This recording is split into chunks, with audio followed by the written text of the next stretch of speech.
কুমিল্লার ভয়াবহ সড়ক দুর্ঘটনায় জানাতে ঘটনাস্থল থেকে যুক্ত হচ্ছেন সহকর্মী আব্দুল্লাহ আল মারুফ। মারুফ, আপনার সাথে যুক্ত হয়েছিলাম, আপনি জানাচ্ছিলেন সেখানকার পরিস্থিতি। সবশেষ তথ্য কি আছে, এখন কি দেখছেন, কি পরিস্থিতি সেখানে?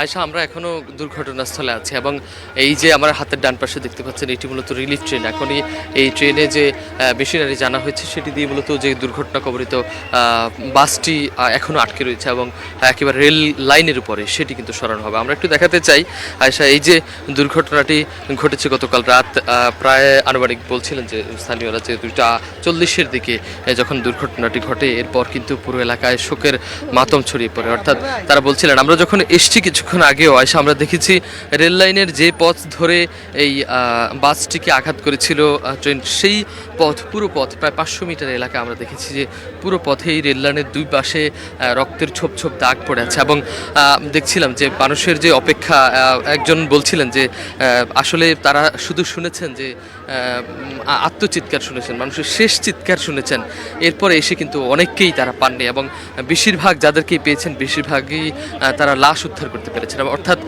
তারা যে বলছিলেন যে 15-20 জনকে যাদেরকেই উদ্ধার করেছেন তাদের 12 জনকে 10 জনকে একেবারে বাস থেকেই নিহত অবস্থায় নামানো হয়েছে। অনেকের শরীর বিচ্ছিন্ন হয়ে গিয়েছিল।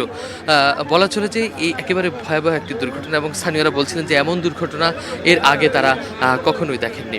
আমরা এই দুর্ঘটনার পর থেকে যখন এখানে এসেছি তখনই শুনেছি যে 12 জন জেলা পুলিশ এবং রেলওয়ে পুলিশ, ফায়ার সার্ভিস আমাদেরকে বলছিল এখন পর্যন্ত 12 জন নিহত হয়েছেন এবং এই যে 12 জন যে নিহত হয়েছেন তাদের সঙ্গে তাদের অনেকের স্বজন রয়েছেন যারা আহত অবস্থায় এখনো হসপিটালে কাতরাচ্ছেন। এবং যদি একটু দেখাতে চাই, এই যে বাস একেবারে বলা চলে যে কাগজের টুকরোর মতো দুমড়ে মুচড়ে গেছে একেবারে পুরো বাসটি। মনে হয় যে কি হয়েছে আসলে ভাষায় প্রকাশ করার মতো অবস্থায় নেই।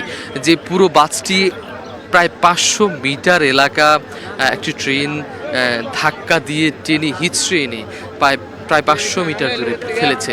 সিটগুলি উপরে আছে এবং যে বাসের যে প্রত্যেকটি অংশ বলা চলে যে আঘাতপ্রাপ্ত হয়েছে এবং যারা উদ্ধার করেছে ট্রেনের কিছু যাত্রী নেমেছিল এবং তারা উদ্ধার করেছিল, তাদের সঙ্গে আমরা কথা বলেছি। তারা বলছিলেন যে এই যে দুর্ঘটনা ঘটেছিল এই দুর্ঘটনার পর তারা কিন্তু যাদেরকেই উদ্ধার করছিলেন তারা বাস থেকে রক্তের মানে রক্ত পড়ছিল ফোঁটা ফোঁটা করে, এমন অবস্থা হয়েছিল এবং তারা বলছিলেন যে অনেক শিশু আহত হয়েছে, তার মধ্যে 2 জন মারা গেছে। একজন স্থানীয় বাসিন্দা বলছিলেন যে একজন শিশু তারা কোলেই মারা গিয়েছেন এবং বলা চলে যদি একটু দেখাতে চাই যে এই যে দুমড়ে মোচড়ানো অবস্থা, আসলে পুরো ভেঙে গেছে পুরো ট্রেনটি।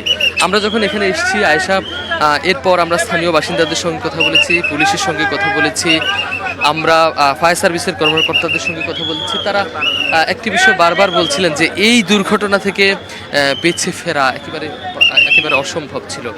তবে তারা স্থানীয় বাসিন্দাদের একটি অংশ বলছিলেন যে যদি রেলগেটটি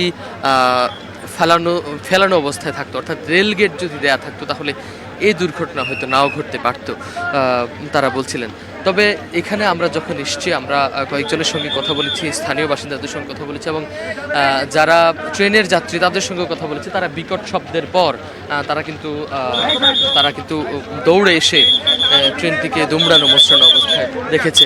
আমরা একটু বলতে চাই যে এই ট্রেন উদ্ধারের কারণে এই একটি রিলিফ ট্রেন কিন্তু ইতিমধ্যেই এসছে ঘটনাস্থলে ট্রেনটি উদ্ধারের জন্য। এবং আমরা যদি একটু বলতে চাই, এই যে রিলিফ ট্রেন এসছে, রিলিফ ট্রেন কিছুক্ষণ পরেই বলছিলেন যে সেটি বাসটিকে উদ্ধার করে কিন্তু রেল লাইনের যে স্বাভাবিক কার্যক্রম সেটি ফেরানোর জন্য কাজ করছে।